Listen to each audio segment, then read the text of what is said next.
Learning Islam from Scratch, Episode 4. Assalamu alaikum wa rahmatullahi wa barakatuhu. This is Haira, and this is my journey learning Islam from scratch. Bapa, today's question is something that honestly confuses me. If Islam is true, why are there so many sects and disagreements among Muslims?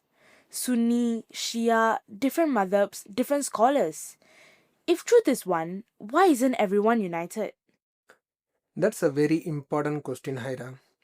And many people silently struggle with this. But first, we need to separate two things: difference in understanding and division in belief. They are not the same.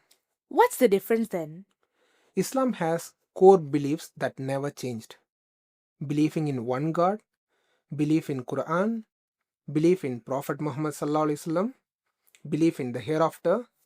These are the fundamental have has remained the same for more than 1400 years.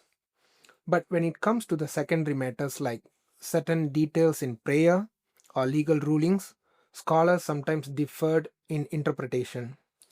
That is not a different in religion. This is human effort to understand a divine guidance. And actually, Allah has already told us something very honest about human nature. He says in the Quran, Surah Hud, chapter 11, verse 118, if your Lord had willed, He could have made people as one community, but they will continue to differ. So, difference itself is not a proof that Islam is false. Difference is a part of being human. But Bapa, sometimes the disagreements are very strong. Some Muslims even argue harshly. And that is human's weakness, not Islam's weakness. Remember something important: Islam is perfect, Muslims are not. Prophet Muhammad sallallahu alaihi wasallam actually warned us that division would happen. He said, "Wasataf tariku ummati." My nation will divide. This narration is recorded in Sunan Abu Dawud, Hadith 4597. But notice something. He did not say panic because of the division. He emphasized holding firmly to the Quran and his authentic Sunnah. So, the solution to confusion is not choosing sides emotionally, it's returning to the fundamentals, returning to the foundations. So disagreements don't mean Islam failed. Not at all. Let me give you a simple example.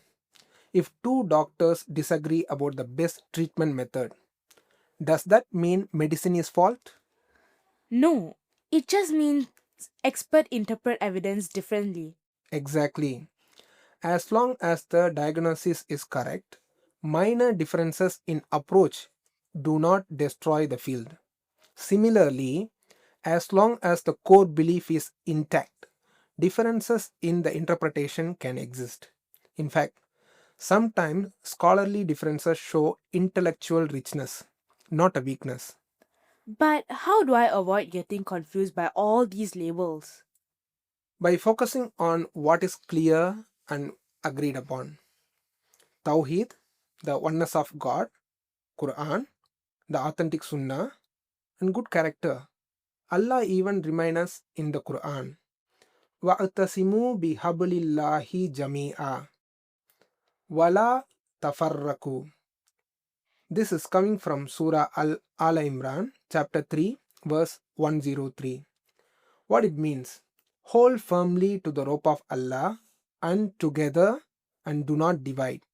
What is the rope of Allah? Is Quran and the guidance from Prophet Sallallahu Alaihi Wasallam.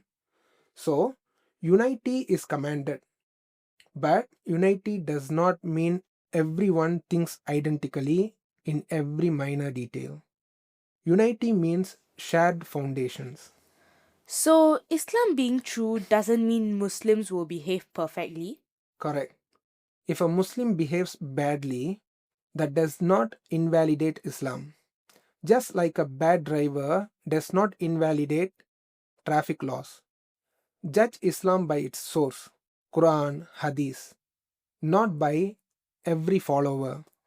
I think sometimes people leave Islam because of Muslims, not because of Islam itself. And that's why knowledge is matter. When your foundation is strong, noise doesn't shake you. Focus on understanding Islam deeply, not on the labels. So, unity doesn't mean uniformity.